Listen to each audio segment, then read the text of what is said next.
নমস্কার সবাইকে। তো দিশা ব্লগে আরেকটা কুকিং ব্লগ নিয়ে তোমাদের কাছে চলে আসছি আজকে। তো আজকে হচ্ছে মাকে বলেছি নিরামিষ কিছু একটা ভালো রেসিপি রান্না করতে, যেটা খেতেও খুব স্বাদ হবে আর খুব পছন্দের আমার একটা খাবার। তো নিরামিষ তো পনির হয়, অনেক কিছু আইটেম হয়। তো মা আজকে নিরামিষ একটা খুব সুন্দর আইটেম নিয়ে আসছে। তো চলো তোমার মুখ থেকে শেয়ার করা যাক।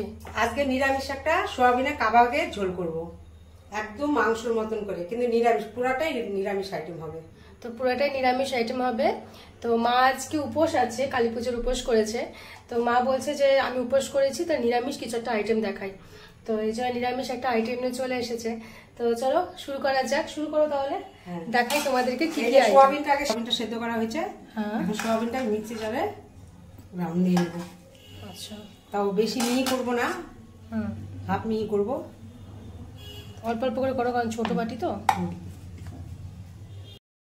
তো এখানে হচ্ছে মা সোয়াবিনটা পুরো পেস্ট করে নিল। পুরো কি মিহি করে নি পুরাটা, মানে একটু দানা দানা। আচ্ছা, একটু দেখো দানা দানা মতো মতো আছে। হ্যাঁ, দানা দানা থাকবে। এখন পুরো মিহি হলে কিন্তু ভালো লাগবে না, পুরাটাই মুখে দিলে মাংসের মতো, মাংস চপের মতো লাগবে। আচ্ছা, তারপর আর একটু বাকি আছে সোয়াবিন। এর মধ্যে দিচ্ছে দুটো লঙ্কা। আর কি দিচ্ছ? দুটো না, 4টা লঙ্কা দিলাম। 4টা লঙ্কা আর একটু আদা বাটা দিলাম।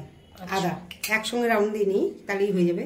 আচ্ছা, তাহলে এবার সোয়াবিন আর আদা লঙ্কা পেস্ট করার পর এবার কি করছো এটার মধ্যে? একটু বেসন দেব, অল্প বেসন দেব।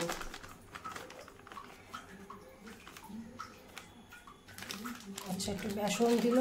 আর একটু জিরার গুঁড়া দেবো, জিরার গুঁড়া।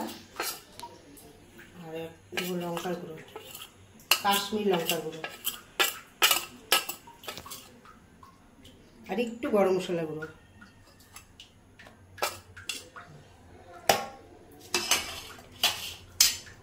সামান্য একটু হলুদ।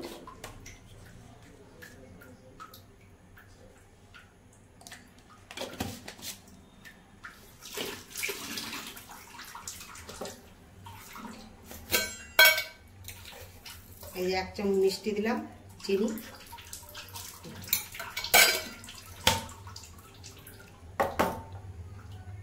দেখো আস্তে আস্তে লবণটা দেখো। লবণ পরিমাণ মতো লবণ।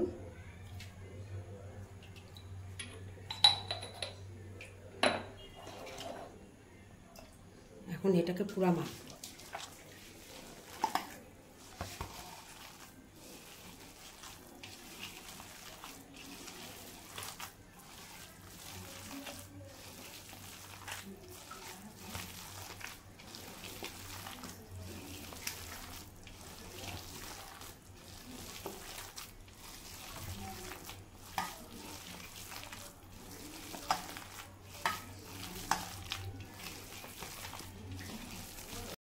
তো ভালো মতো মাখা হয়ে গেছে।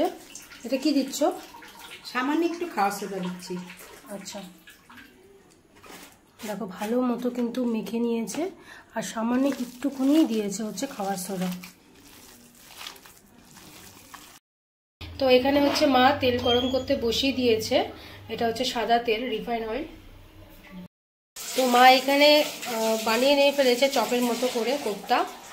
তো এবার হচ্ছে তেলটা গরম হয়ে গেছে, এবার এটাকে ভাজবা না? এবার ওটা ভাজবে।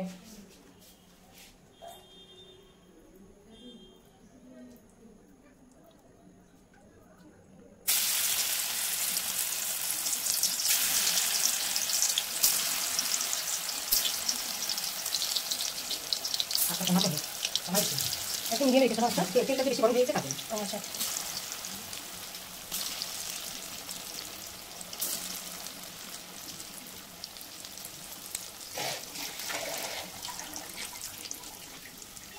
তা মা এখানে কাবাবগুলো বানিয়ে নিচ্ছে।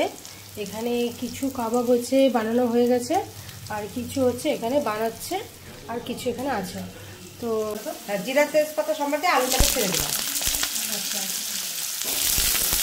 আলুটাকে পুরো ভাজা ভাজা করবো।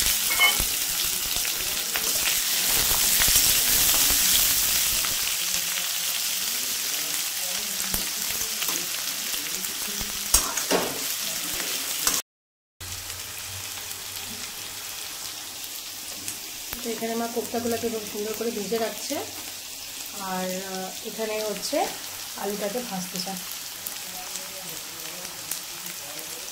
দিলাম এটার মধ্যে আছে আদা বাটা, জিরা বাটা, কাঁচা লঙ্কা বাটা, আর একটু কাশ্মীর লঙ্কার গুঁড়ো, একটু ধনের গুঁড়ো, ব্যাস, একটু গরম মশলা গুঁড়ো। আদা বাটা, জিরা বাটা, লঙ্কা বাটা, হ্যাঁ, আর একটু কাশ্মীর লঙ্কার গুঁড়ো, তাই তো? আর জিরা ধনে গুঁড়ো যেটা দিয়ে, আর একটু গরম মশলা গুঁড়ো, সব মিক্সড করে দিয়েছো না? হ্যাঁ হ্যাঁ। তো এটার মধ্যে মা হচ্ছে সব মিক্সড করে দিয়েছে। এই যে একটু জলও দিয়ে দিলাম, মিক্সি ধোয়া জলটা।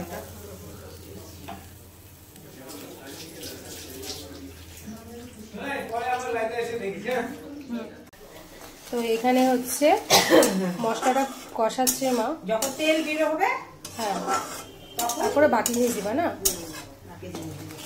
তো এখানে দেখো মশলাটা একদম ভালো করে কষাচ্ছে। তো মশলাটা ভালো মতো কষানো হয়ে গেছে, তার মধ্যে মা আলু দিয়ে দিল।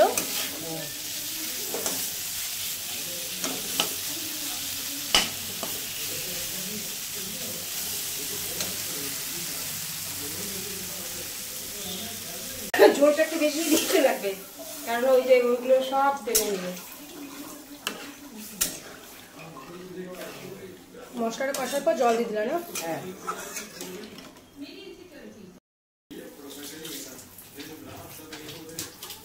আলু সেদ্ধ হয়েছে নাকি? হ্যাঁ, আলু সেদ্ধ হয়ে গেছে। এই পোস্তাগুলো দিব। পোস্তাগুলো দিয়ে দিচ্ছ?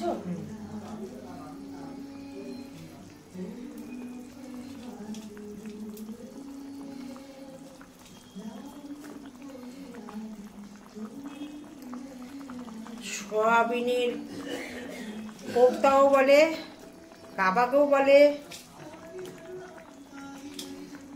একটা জিনিসে কত কিছু নাম, কিন্তু খুব ভালো লাগে, খুব টেস্ট।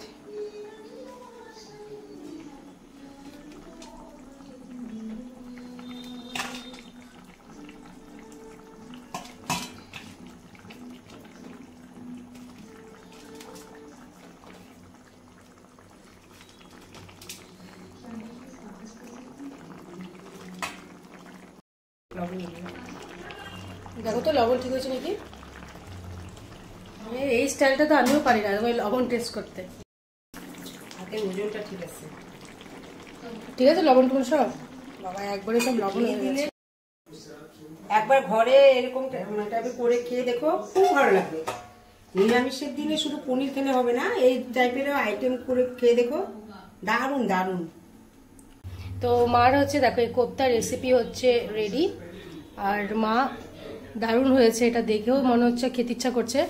গরম গরম ভাত দিয়ে এই কোপ্তাতে খেতে, রুটি পরোটা সবকিছুতে ভালো লাগবে। হ্যাঁ, রুটি পরোটা লুচি সব কিছুতেই ভালো লাগবে এটা, আবার গরম গরম ভাত দিয়েও ভালো লাগবে। দারুণ আইটেম এটা, নিরামিষ আইটেমের মধ্যে দারুণ আইটেম। তো কমেন্ট করো, ভালো লাগলে কমেন্ট করো, শেয়ার করো, আর সাবস্ক্রাইব অবশ্যই করো। এরকম কিন্তু ভালো ভালো রেসিপি কিন্তু মাই নিয়ে আসবে একমাত্র। তোমরাও ঘরে করে খেও, একবার খেয়ে দেখো।